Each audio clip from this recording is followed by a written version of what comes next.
historia que vemos del pensamiento económico español y de la economía española es una historia de mucho éxito, porque ahora comemos, que en siglos pasados no se comía, la gente no comía, y además tenían unas hambrunas terribles, y ha sido después de la entrada del libre comercio, del libre cambio, del libre mercado, cuando de repente en España los españoles nos quejamos mucho, pero no nos morimos de hambre como se solía. Una etapa primera y muy importante es la que se ha llamado Escuela de Salamanca, porque esos frailes, que alguno no fue a Salamanca en su vida, pero en fin, esos frailes consiguieron expresar nuevas ideas importantes. Se acababa de descubrir las Indias, que se llamaba América, entonces eso supuso una transformación de Europa y una transformación de España.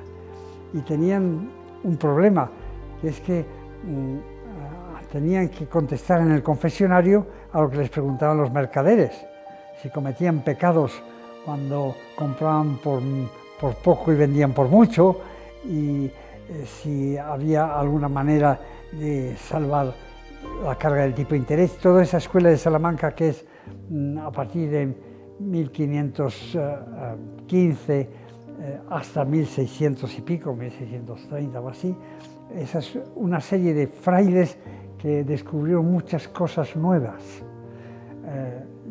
que podemos comentar. Por ejemplo, ellos sabían por qué había inflación, no como se dice ahora, que la gente no sabe por qué hay inflación, dicen toda clase de tonterías hoy, y además tomando medidas equivocadas.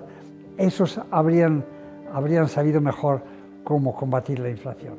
Luego había toda una época de la que se ha llamado mercantilismo, que es la intervención del Estado para corregir la mala situación de la economía española y cómo mejorarla. Y hubo un mercantilismo más moderno al que pertenece Cabarrús, que he estudiado, cuyo libro voy a sacar. Luego hubo una escuela de liberales hacia mitad del siglo XIX, liberales muy bien estudiados por John Barton, uno de nuestros compañeros, y luego, a partir de 1870, una vuelta al proteccionismo y una vuelta a la prohibición de las importaciones para que no compitieran con la producción española.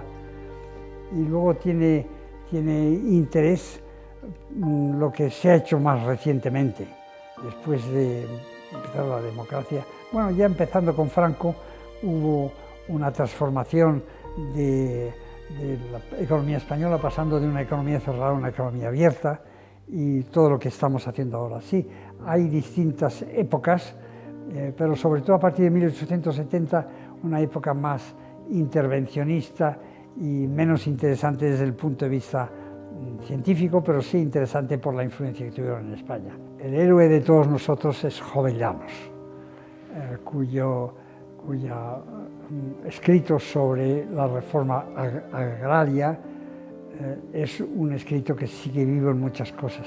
Primero, escribía muy bien, y segundo, sus ideas dentro de su época eran muy favorables a España, muy deseosas de la reforma española y sobre todo de forma de la agricultura.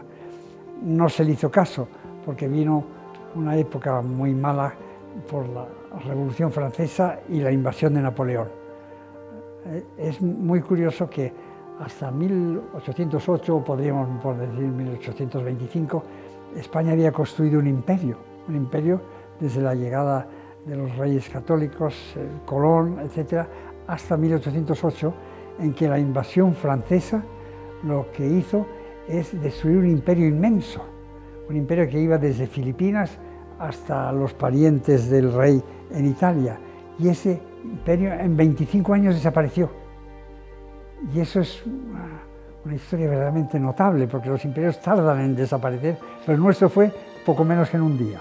Otros autores de importancia, yo he destacado siempre los liberales de mitad del siglo XIX, que fue una escuela que duró poco, porque enseguida España volvió a su tradición de intervencionismo, pero sí que hicieron grandes avances y nos inspiran mucho ahora que estamos intentando que la economía española sea competitiva internacionalmente y además esté liberada de demasiadas intervenciones. Bueno, eso siempre que alguien llega al poder, muy raras veces libera y muchas veces interviene.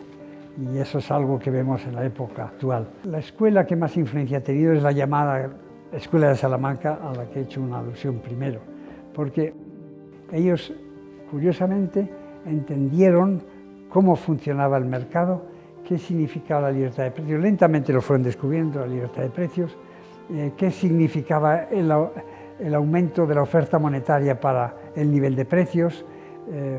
Todo eso es algo que se ha aprendido de ellos, posteriormente. Y esa escuela de Salamanca, de la que no se hablaba mucho, sin embargo, a partir de Hayek y otros autores, pues ha cobrado importancia.